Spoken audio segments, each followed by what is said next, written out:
In London, everyone appears to be different.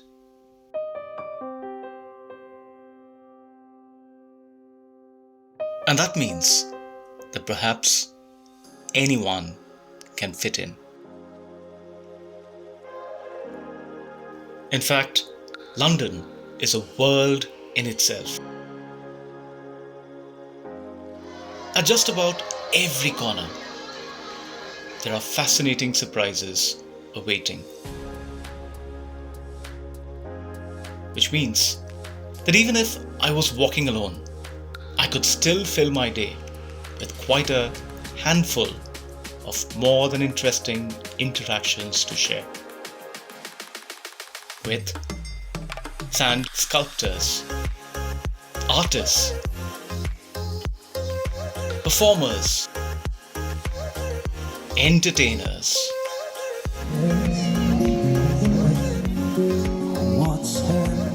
singers, musicians,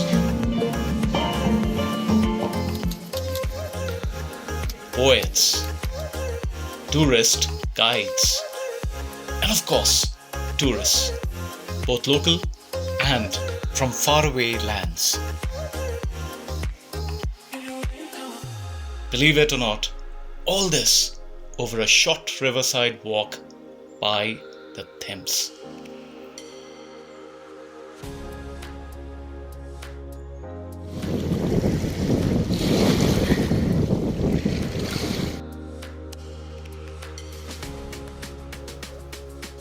Quite honestly, a gloomy weather teaming up with train strikes had quite a dampening effect on me.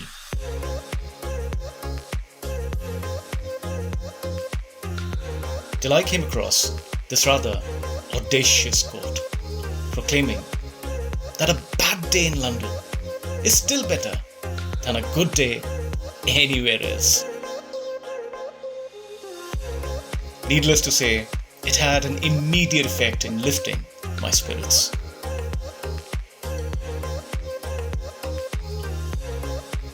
I was at the south bank of the River Thames, popularly known as the Queen's Walk.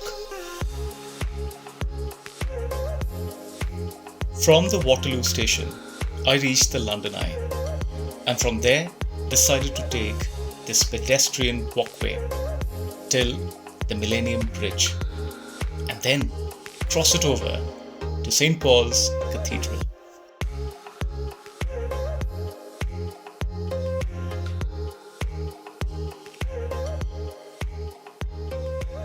While keeping an eye on the cathedral in the distance, I was lured by the stunning tidal beach, which was perhaps one of the most picturesque points on South Bank. Most certainly, it seemed like the perfect spot for anyone wanting to escape the hustle and bustle of central London. There, in this serene location, I came across this creative gentleman who didn't seem to mind the distraction of a brief conversation with an absolute stranger like me. What I did share with him was the little I knew about the renowned Indian sand artist from Odisha, Sudarshan Patnaik. I took leave from him and continued my stroll, enjoying the proximity of the River Thames. While the Riverside offers a pleasant place to walk, it also has many attractions to stop by and watch.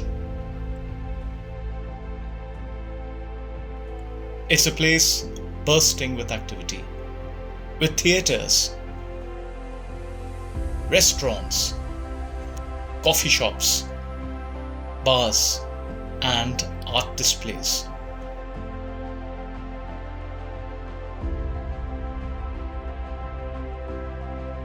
Under the shade of the bridges were exhibits and sale of old books there seemed to be plenty and more to amuse a solo traveller.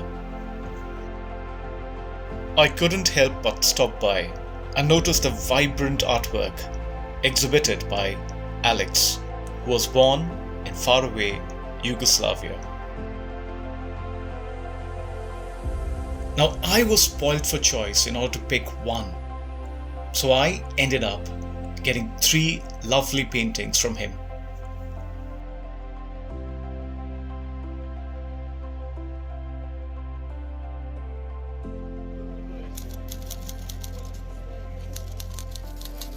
Right next to him were, believe it or not, poets to be hired, who claimed to type verses on any subject.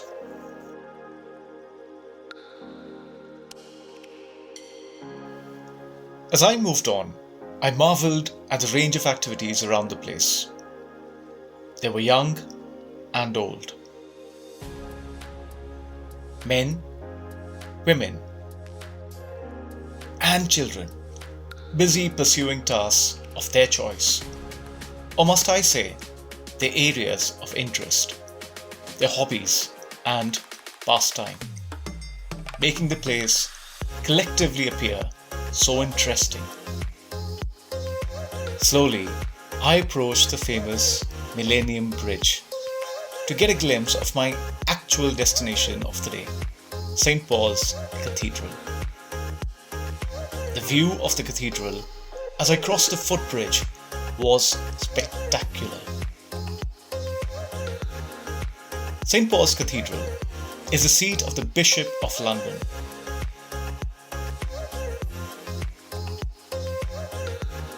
And was built on the highest point in the city. While the original church on this site was constructed centuries ago, even the current building dates from the 17th century. It was rebuilt after the former cathedral was destroyed by the Great Fire of London. This structure has been a witness to many significant occasions, including royal weddings and celebrations, to state funerals.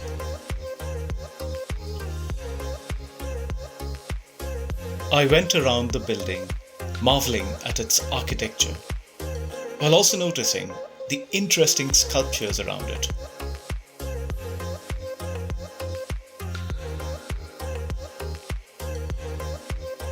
One that specially caught my interest was an installation expertly crafted by the artist couple Gilly and Mark, which they have named as the Wild Table of Love. This public sculpture experience is an invitation to join the best banquet in the world.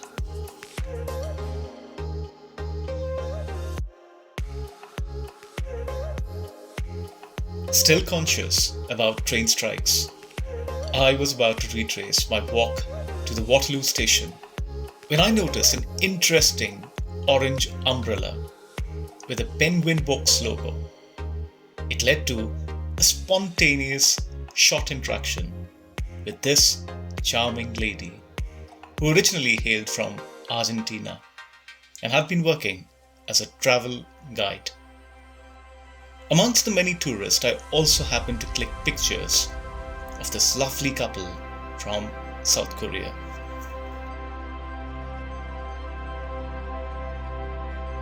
This brief outing had left me enriched in many ways. I was able to get a fleeting glimpse into the lives of a few who to me were Londoners for that day. This was just a sneak peek of what London represents. I could feel the spirit of London all around me as I walked between the bridges. And then I came across this truly fascinating quote, which said that when a man is tired of London, he is tired of life. Well, I'll ponder about it But till we meet again, do take care.